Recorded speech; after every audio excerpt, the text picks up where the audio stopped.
Hello everyone, welcome back. Today I thought I would do something a little bit different because I finally finished the quilt that I said I was going to make in 2 days and has taken me 2.5 weeks. And I realised I've never really talked about my quilting on this vlog before, so I thought I would do that and show you some of the other things I've made over the years. I've not quilted for a really long time because I'm, as I have mentioned several times, impatient and it takes forever. But when I was younger I did a lot. So the first one I need to show you is the one that I've just finished. So this is the baby quilt that I said I was going to do. And here it is. And this on the back is the fabric that I said I was going to use for the backing. Now this was, turns out it's quite hard to rush a quilt, and if you do it you mess it up. So I used, as you can probably tell, fabric that you may have seen before if you watch this vlog on a regular basis. So this is the African wax print that I made my Megan dress out of. This is the fabric that I made the cushion for our bench in the kitchen out of. I've got a yellow taxi fabric that I made a top out of.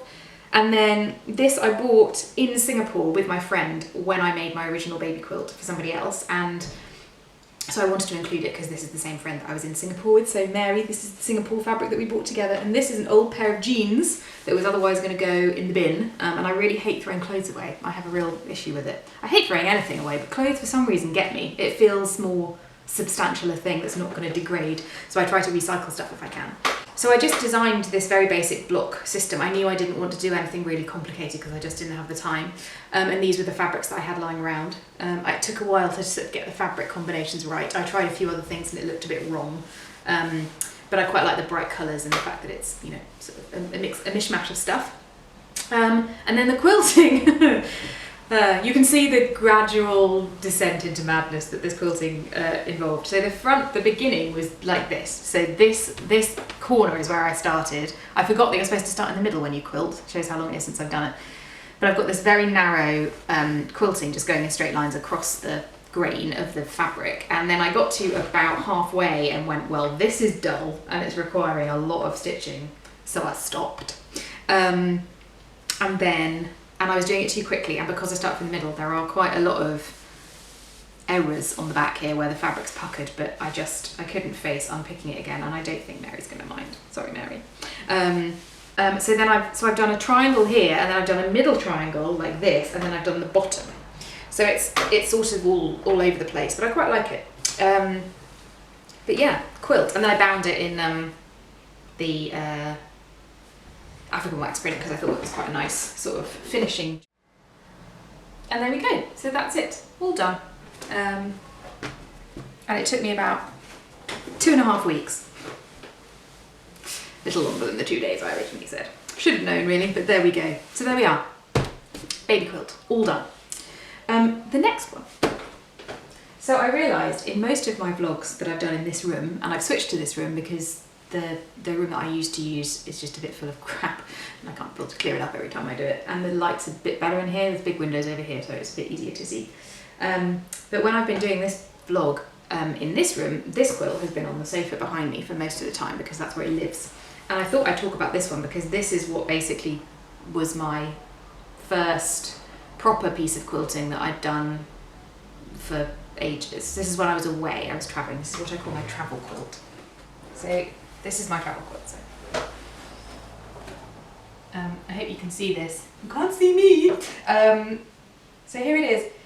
This I made while I was travelling. So it's a common thing that people do, go travelling, sit and make a quilt.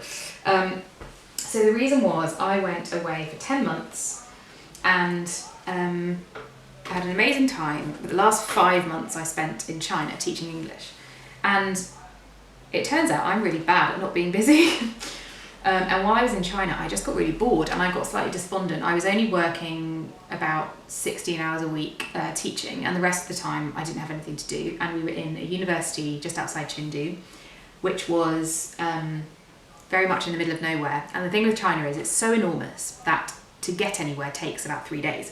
And I only ever had 4 days like in a run off, which is a lot, don't get me wrong, but it just meant that actually going to see the country was quite challenging.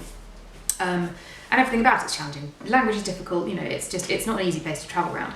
much as I loved it. And I remember speaking to my mum and she went, Helen, you need a project, on one of my despondent moments. And she said, why don't you make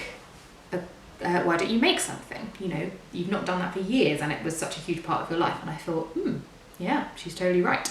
And so I did. And the nice thing was that Mary, as we have spoken before, had already got me quilting again, because when we were in Singapore we made quilts, and so I had from that point on been collecting fabric with the intention that I would make something when I got back to the UK. And so I'd been around in most of the countries I'd been to. When I was in Singapore, I'd already been through Thailand and Malaysia, so I'd not done it there, but I bought fabric in Singapore, and then I bought fabric in New Zealand and China, and this is the sum total of all of those. So I'll just talk through bits of it because it's quite interesting. So this, because I was away, is entirely hand sewn, which still slightly gets me. So I over sewed it. So everything was foundation pieced and over sewn together by hand, and you can't really even see the stitches, which I'm amazed by. And it's a real mishmash of fabric, because when I went to China, I talked to two of my students who spoke very good English and explained what I wanted to do, and that I wanted some fabric that reminded me of the country I'd been in.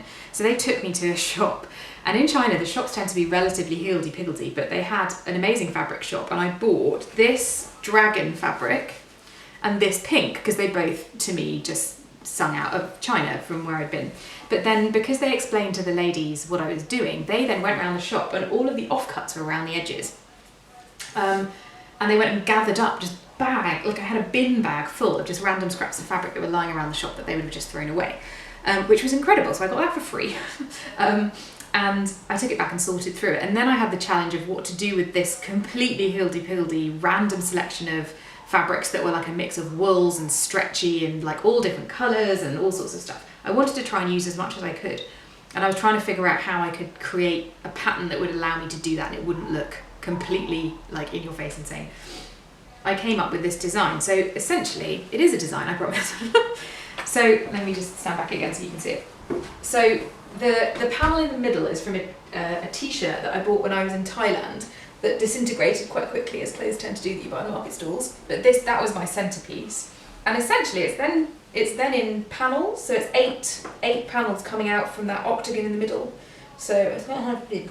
So this is a panel going like that, and this is one going like that. And then I decided I would cut it into blocks this way and go from bluey green to greeny yellow to red to kind of whitish things around the edges. And then did this border of like blocks of colour. And these are just little pieces that I kind of sewed together, but they are in the same order going all the way around. So I sat on the floor with an enormous piece of paper I bought from the university art shop and drew the whole thing out and then cut it up. And then foundation pieced it and then sat and sewed it together by hand for weeks on end. And this took me most of the 4 months that I was there.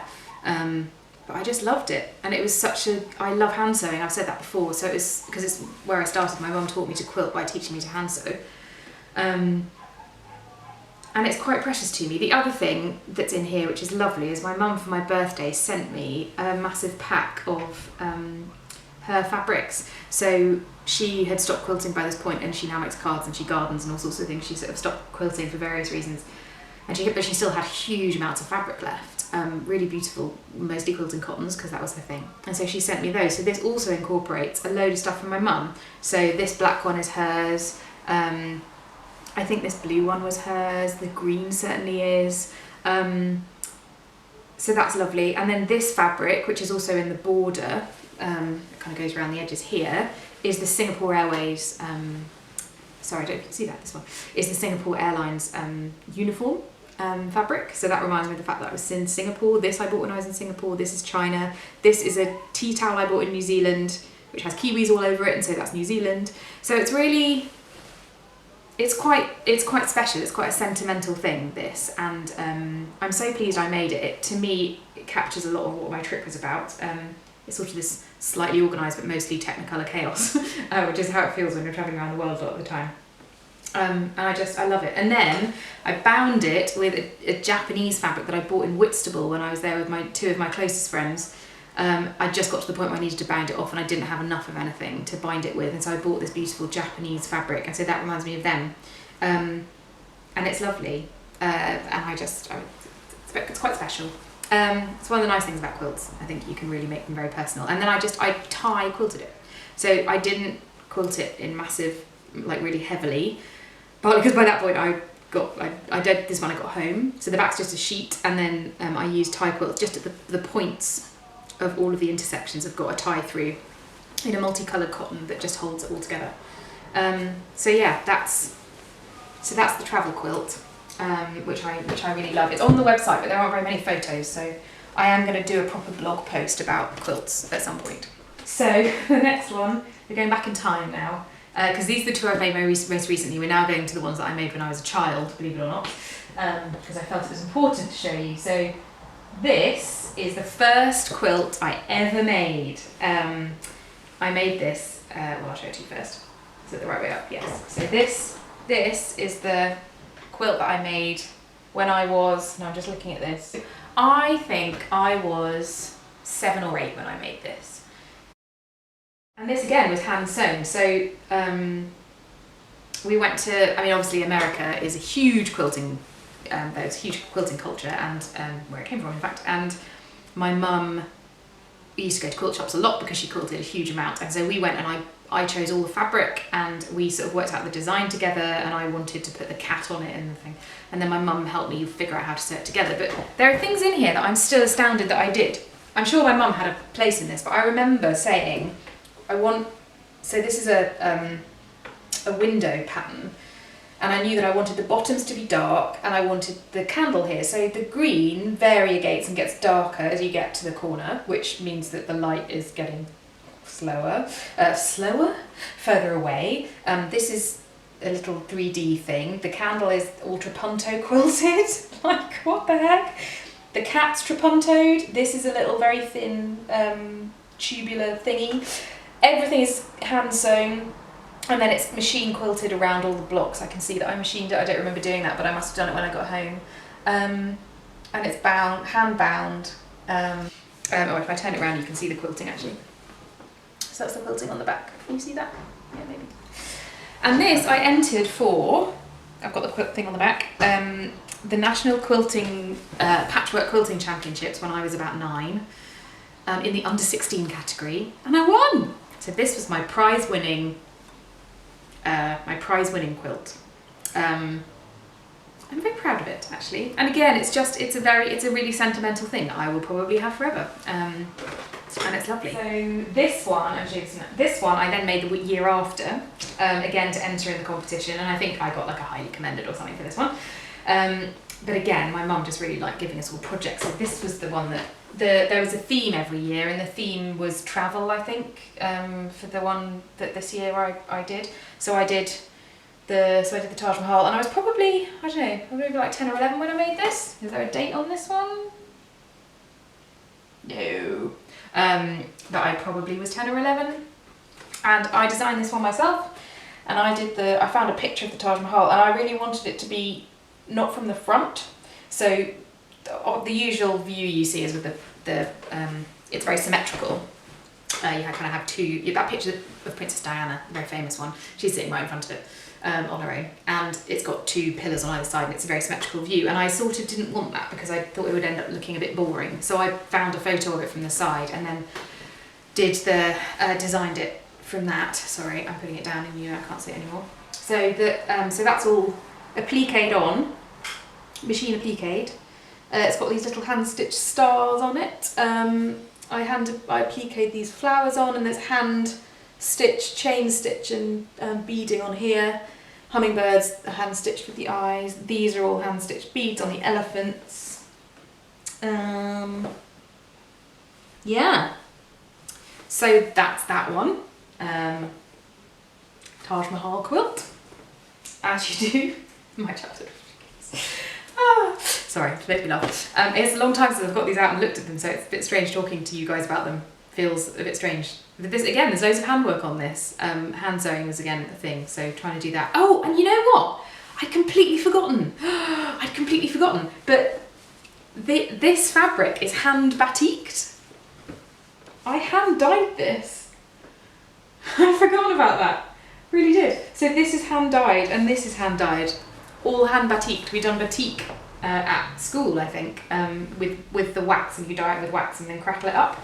And I remember doing it at home with my mum. God, I'd forgotten I did that. So there's just a huge amount of work in all of this stuff.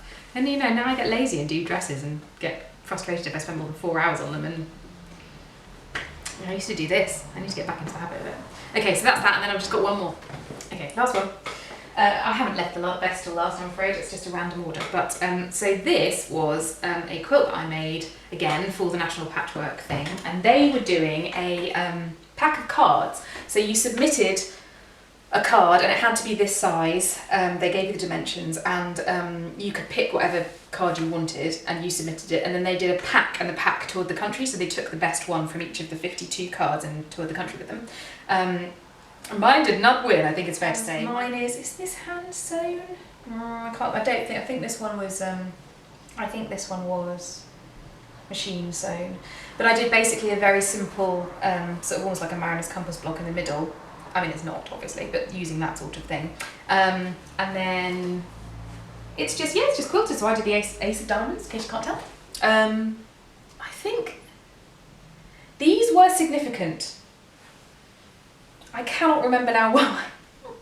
But I hand quilted, I've got moons around the edges here, which are hand quilted in gold thread.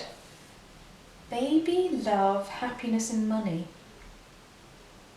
Maybe it was something about happiness? I really don't know. But this was, but that was my last one. Oh, and this was 1998. So, 98, how old was I then? 14, 15, something like that? Yeah. So it was after all of these. So that's that one. There we go. So there's a massive pile of quilts. I hope you enjoyed that and found it interesting. And I will be filming another film at the end of June to show you all the makes that I said that I was going to make. Obviously the baby quilt that you saw to start with was one of those things, and I'll try and reference it back. But yeah, in the meantime, enjoy the rest of the month, and I will see you in a few weeks. Gosh, no, kind of like 10 days. I better get going. Yeah, but I'll see you soon. Okay, bye.